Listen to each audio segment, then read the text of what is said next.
Now, the UN Children's Agency, UNICEF, says it's alarmed by the levels of child hunger in Yemen. It was already one of the poorest countries in the world before the war even started. That was in March. And now, months of heavy fighting is really taking its toll on the most vulnerable.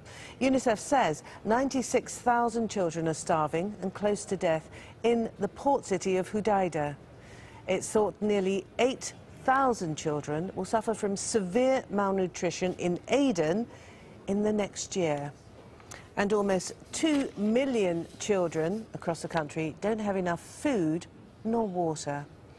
OK, we can now talk to Jeremy Hopkins, who is the UNICEF chief in Yemen. He's joining us live from the capital, Sana'a.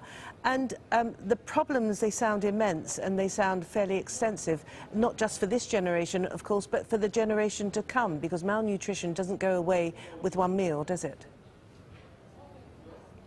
No, it doesn't. And as you just outlined, the recent results, what we've seen is a doubling, or in some cases tripling, of malnutrition levels for children under 5, who represent the next generation.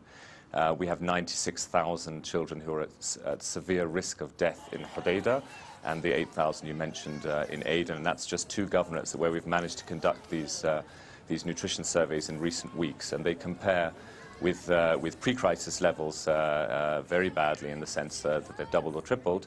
And the most recent time we had levels like this was in the 2011 crisis. So we're seeing a return of the malnutrition curse on Yemen, and it requires an urgent response.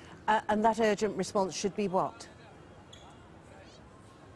Well, we had a nutrition program prior to the crisis. What we're trying to do now is attack the nutrition crisis on a number of fronts. Now, when there's a malnutrition crisis, it's normally indicative of a failure across several sectors.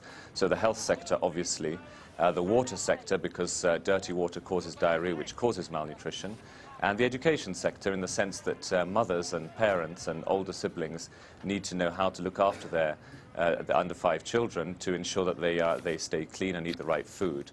So we're working on all fronts, but with the ministry structures and the health clinics across the country, we're trying to treat those severely acutely malnourished children. So far this year, we've managed to reach 70,000 with a therapeutic food called plum peanut, which is peanut-based. And it's a very simple administration, it's a simple thing to administer.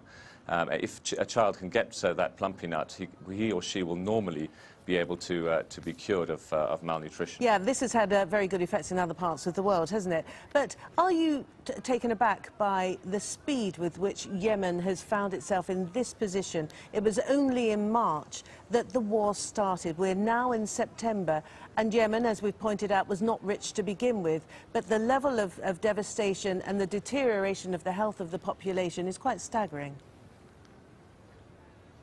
It is. I mean, with under 5 children, the cycle, the health cycle on which they operate, moves much faster than it does for adults.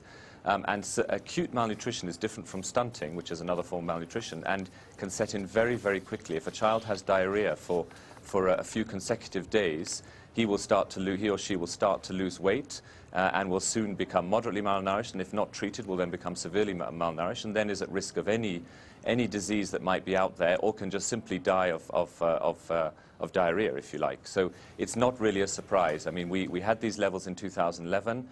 We worked very hard with our partners in the Ministry of Health and other NGOs to reduce the levels of malnutrition, and succeeded to some extent. And it doesn't come as a surprise at all that, in fact, sadly, that in 6 months we're back down at the levels we had before.